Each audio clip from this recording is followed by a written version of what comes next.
Komta Elise was one of those working to maintain the Lachance Bridge, which collapsed on July 13, 2024, leaving the population stranded. Unfortunately, at about 10:30 a.m. on February 4th, life was squeezed out of him by separatist fighters who attacked the area. The debris at the Lachance Bridge was being cleared in preparation for construction. The local population is now left at a loss as the construction of the bridge that linked the commercial area of Bamenda to the Small Mankon area now remains uncertain. In a press release, the senior divisional officer for MESAM, Simon Emimo, has condemned the act while urging citizens to remain calm and collaborative in maintaining peace. He also extended his condolences to the bereaved family. This is terrible. The only crime he committed is that he was trying to help the population. This bridge collapsed many days behind, and the population, they were suffering because it divided Small Mankon from the commercial city. And then they came there to do this, to do the work, so that people will be moving freely, vehicles will be moving freely, even the Ambaboys fighters will be moving freely. And this incident happened days behind. I said I'm not going to talk about it. Let me wait to see whether the Ambaboys that everybody is accusing will come out and say we are not the one. But up to date, the Ambaboys, they have not shown up. They have not said anything concerning this issue. They have not denied it, that they are not the one. So I am drawing my conclusion that the Ambaboys did it. The Ambaboys fighter in Bamenda did it. And then I've asked myself today why. He has not committed any crime. He has not done anything. If you ask many of them, they say he is working with the government. He is working for the government. I told you people in many of my videos that there is nobody working in Southern Cameroon, no Southern Cameroonian working in Southern Cameroon that is working for the government. Not just one. Because what they are doing in Southern Cameroon, and they are Southern Cameroonians. I've also made mention to all Ambazonia that there is nothing that the government of President Paul Biya is doing in Southern Cameroon that it is a dash or trying to bribe. They are taking up to this point that for all these 8 years, they are still benefiting from the resources in Southern Cameroon. They are still exploiting the resources in Southern Cameroon.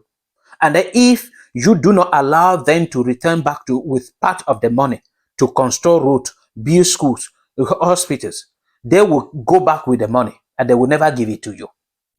If tomorrow, if you allow them construct roads, if the world ends and you achieve your independence, the government of Cameroon will not carry the road to French Cameroon.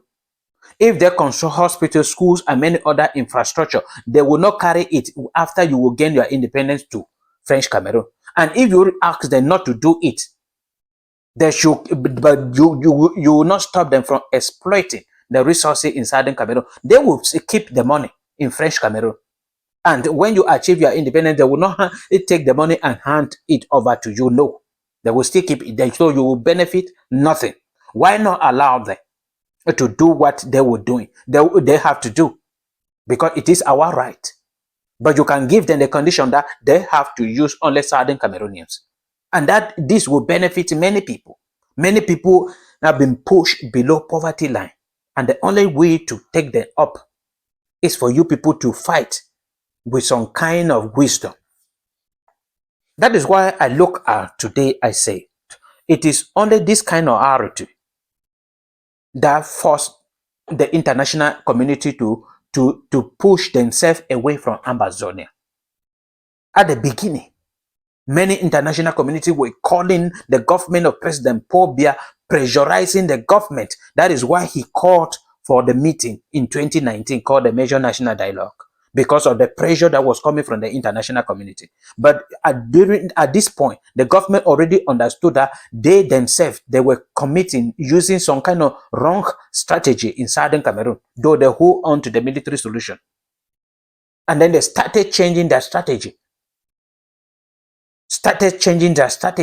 And doing things that will favor the international community. But the Ambazonia fighters, since I started talking about this issue, they should change their strategy, but they refuse to. When I was saying it, people like Tapan Ivor, they were still strongly in.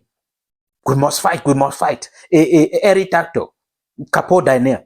But today, they have understood and look critically into it and see that they have to change strategy. If they do not change strategy, they cannot go anywhere. You cannot be fighting, hurting yourself, hurting the very people you are fighting for. And then you keep on going to that direction.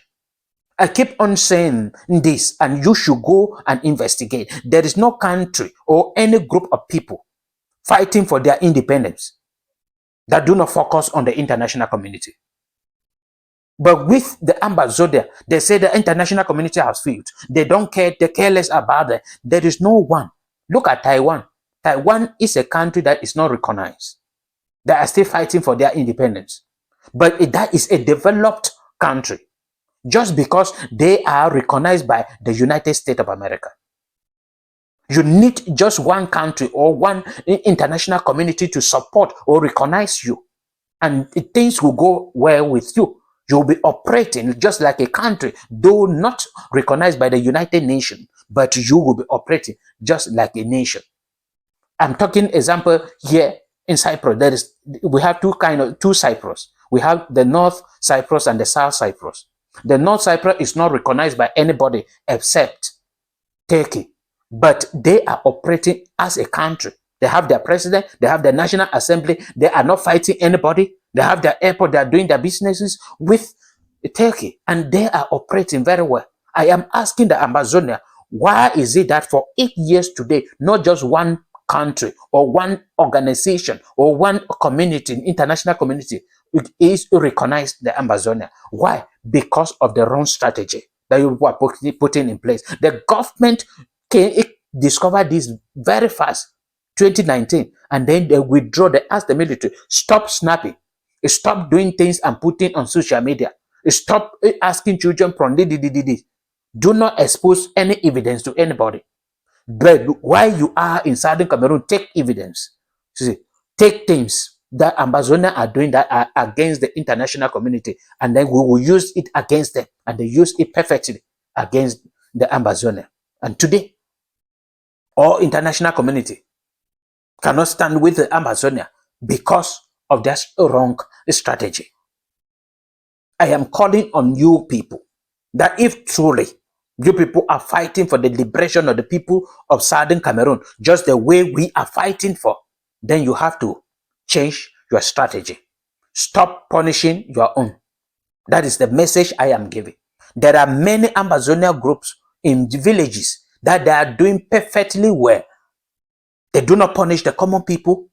If they need something from them, they take it, they ask them politely, or they put levies and that people are giving to support them. They don't harm, and then they are operating perfectly, and the population are doing their things without any problem. But some are very arrogant, very, very arrogant, that many people keep asking the question whether they are Amazonian. But they are. They are. Because if you listen to Amazonian leaders abroad, you will know that they are the one giving that kind of instruction in Southern Cameroon, to Amazonia, against the people of Southern Cameroon. So we have to change our mentality and stop punishing our own. It is terrible. You kill somebody just because he is constructing a bridge, a Southern Cameroonian constructing a bridge in Southern Cameroon, and you kill him. No, I condemn it. And I say, may the comfort of God, who is the great comforter, be upon his family, and may his soul rest in peace.